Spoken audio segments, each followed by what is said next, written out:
កូននឹងវារមិលគុណវាអកតញ្ញូវារមិលគុណវាអកតញ្ញូ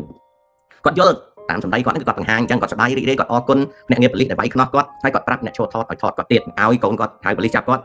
ដើម្បីគាត់ថតដើម្បីគាត់សម្ដែងថាកូននឹងវារមិលគុណគាត់វាអកតញ្ញូនឹងគាត់ហើយចុះរឿងរមិលគុណគ្មានរមិលអកប្បៃអីទេហើយចុះបើមិនរមិលគុណមិនហៅប៉ូលីសឲ្យចាប់ជួនកាលម៉ែនឹងគាត់បង្កបញ្ហាដល់កំណត់មួយដែលត្រូវតែពឹងសមត្ថកិច្ចឲ្យជួយទប់ទល់ឧបមាខ្ញុំមិនដឹងរឿងគេខ្ញុំអត់ចង់លើកមកនិយាយឬសូថាម្ដាយនឹងរហូតដល់ខ្ចប់ទឹកនោមចង់ទៅជះដាក់ស្រីដែលជាកំណាន់របស់កូនប្រុសខ្លួនឯងយើងអត់ដឹងរឿងទេចុះបើសិនទៅជះដាក់គេស្ត្រីដែលជាម្ដាយនឹងអាចជាប់គុកអាចជាប់គុកតាមបានទេចុះបើកូនប្រុសហៅប៉ូលីសមកមុននឹងកើតហេតុហ្នឹងសួរថាកូនប្រុសគាត់នឹងរមិលគុណនឹងគាត់អកតញ្ញូនឹងគាត់ឬជួយគាត់ចំឡើយឆ្លើយថាជួយគាត់បើឲ្យគាត់ទៅកវែងទឹកនោមនឹងដាក់ស្ត្រីដែលជាកំណាន់ចិត្តហើយស្ត្រីដែលជាកំណាន់ចិត្តនឹងគេ press charge ស្ត្រីដែលជាម្ដាយអាចជាប់គុកស្ដាប់បានទេបើវាមិនទាន់កើតហេតុទេហើយកូនប្រុសហ្នឹងទៅទប់ច្រែងទៅហើយតែម៉ែមិនទៅខ្ញុំបើប៉ូលីសហ្នឹងមិនបានសេចក្តីថាអកតញ្ញូទេបានសេចក្តីថាជួយម៉ែទៅវិញដូច្នេះអ្វីដែលកើតឡើងក្នុងរូបភាពហ្នឹងយើងមិនដឹងពីជំរឿអ្នកចូលថតក៏បោះសម្ដីថាឯងសំមុខហើយអីចឹងវាល្អហើយអញ្ចឹងទាំងអស់ហ្នឹងគឺអ្នកដែលទៅរំខានបុរសដែលជាកូននោះមិនមែនស្ត្រីម្នាក់ទេអ្នកដែលទៅរំខាននោះមានគ្នាច្រើនជាងមួយអ្នកមានគ្នាច្រើនជាងមួយអ្នកដែលមានអ្នកថតទៅជាមួយយ៉ាងហោចណាក៏គ្នាច្រើនជាងមួយអ្នកបានសេចក្តីថាទៅរំខានគេមែនរំខាននរណាគឺរំខានកូនប្រុសតែកូនប្រុសហ្នឹងគាត់មានកំណត់ចិត្តគាត់អត់រស់នៅជាមួយនឹងម្ដាយគាត់ទេគាត់រស់នៅទីទីពីគ្នាកូននោះគ្រប់អាយុហើយកូនប្រុសនោះគ្រប់អាយុហើយអញ្ចឹងកំណត់ចិត្តក៏គ្រប់អាយុដែរអញ្ចឹងការដែលស្ត្រីជាម្ដាយទៅរកគួនកូនខ្លួនឯងយើងអត់ដឹងថារកគួនរឿងអីទេណារកកូនគួនខ្លួនឯងហើយមានទាំងអ្នកហែហោមទៅជាមួយច្រើនជាងមួយអ្នកទៅចាំថតហើយគាត់សប្បាយចិត្តនឹងដល់ខ្ញុំជេមសពនឹងដឹងរឿងគេហៅប៉ូលីសឲ្យចាប់ម្ដាយហ្នឹងទេខ្ញុំសូមឆ្លើយថាខ្ញុំមិនដឹងទេក៏ប៉ុន្តែខ្ញុំមិនធ្វើការវិនិច្ឆ័យរឿងនឹងបានទេប្រសិនបើខ្ញុំអត់ដឹងសាច់រឿងពីក្រោយខ្ញុំគ្រាន់តែដឹងច្បាប់អាមេរិកនៅពេលដែលមានការរំខានហើយអ្នកដែលត្រូវគេរំខាននោះទូរស័ព្ទហៅប៉ូលីសមកសួរនាំមើលថាតើការរំខាននោះសមនឹងចាប់ឬទេបើការរំខាននោះមិនសមនឹងចាប់ទេប៉ូលីសក៏បានប្រាប់ឲ្យអ្នកដែលរំខានគេនោះដើរចេញហើយគេសួរអ្នកហៅប៉ូលីសនោះថាតើអ្នកចង់ឲ្យខ្ញុំធ្វើម៉េចបុគ្គលដែលទូរស័ព្ទហៅប៉ូលីសទី1បង្ហាញខ្លួនថាជានរណាទី2មូលហេតុរំខានក្នុងអ្វីបើមូលហេតុរំខាននោះអ្នកងារប៉ូលីសថាការរំខានបែបនេះខ្ញុំគិតថាខ្ញុំអាចនិយាយប្រាប់អ្នករំខានឲ្យដើរចេញកុំឲ្យមករំខានតើអ្នកព្រមទេបើសាមីខ្លួនដែលហៅប៉ូលីសនោះព្រមថាធ្វើម៉េចឲ្យគាត់ចាក់ចេញពីខ្ញុំទៅកុំរំខានខ្ញុំហ្នឹងប៉ូលីសក៏ទៅប្រាប់ម្នាក់ទៀតថាណែនាងអ្នកដែលបានទូរស័ព្ទហៅខ្ញុំថាអ្នកទៅរំខានគេឥឡូវគេអត់ចង់មានបញ្ហាទេគេឲ្យអ្នកចាក់ចេញពីទីតាំងហ្នឹងទៅកុំមកចិត្តហ្នឹងបើខ្ញុំឃើញអ្នកមកចិត្តហ្នឹងរំខានគេទៀតខ្ញុំនឹងចាប់អ្នកហើយអ្នកងារប៉ូលីសគេនិយាយប្រាប់អញ្ចឹងនឹងបើសិនជាអ្នកហៅប៉ូលីសនោះគេថាគេអត់ចង់ធ្វើអីទេចង់ឲ្យប៉ូលីសជួយប្រាប់អ្នកហ្នឹងឲ្យចេញបើអ្នកហៅនោះគាត់យល់ឃើញថាគាត់ត្រូវការចងក្រងសំណុំរឿងមួយដើម្បីការពារកុំឲ្យមនុស្សហ្នឹងមករំខានគាត់ទៀតឧទាហរណ៍ថាមនុស្សហ្នឹងពេលប៉ូលីសមកក៏ដើរចេញទៅបាត់ថ្ងៃក្រោយមកទៀតបង្ករឿងដដែលហើយគាត់មិនចង់ឲ្យមានការបង្ករឿងដដែលគាត់ចង់ចងក្រងសំណុំរឿងមួយដែលគាត់យកទៅពឹងតុលាការឲ្យដាក់នៅដីកា551ហៅថា restraining order មិនមែនជាប់ទោសជាប់ពីអីទេគឺតុលាការនឹងចេញដីកាបញ្ជាឲ្យជនដែលមករំខានគេនោះនៅឲ្យឆ្ងាយពីមនុស្សដែលត្រូវគាត់រំខាននៅពេលដែលតុលាការចេញ restraining order បុគ្គលដែលមករំខានគេនោះជាអ្នកណាក៏ដោយបានមកជិតគេហើយគេទូរស័ព្ទហៅប៉ូលីសមក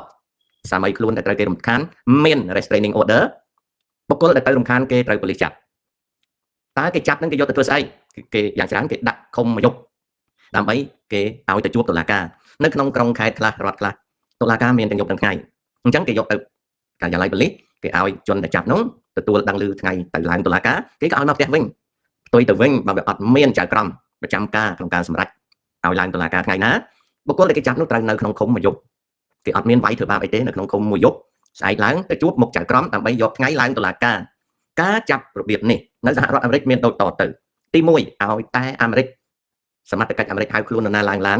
បើជាភ្នាក់ងារប៉ូលីសគឺដាច់ខាតគេដាក់ខ្នោះហៅថាដាក់ខ្នោះហៅថាចាប់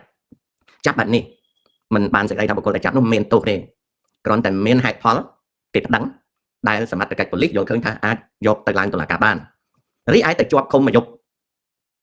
មិនមែនមានន័យថាជាប់គុកទេគឺគេឃុំខ្លួនដើម្បីរងចាំជួបចៅក្រមមិនមែនជាប់ទោសទេ អត់មានតន់ជាប់ទោសជាប់អីទេអញ្ចឹងបើសិនណា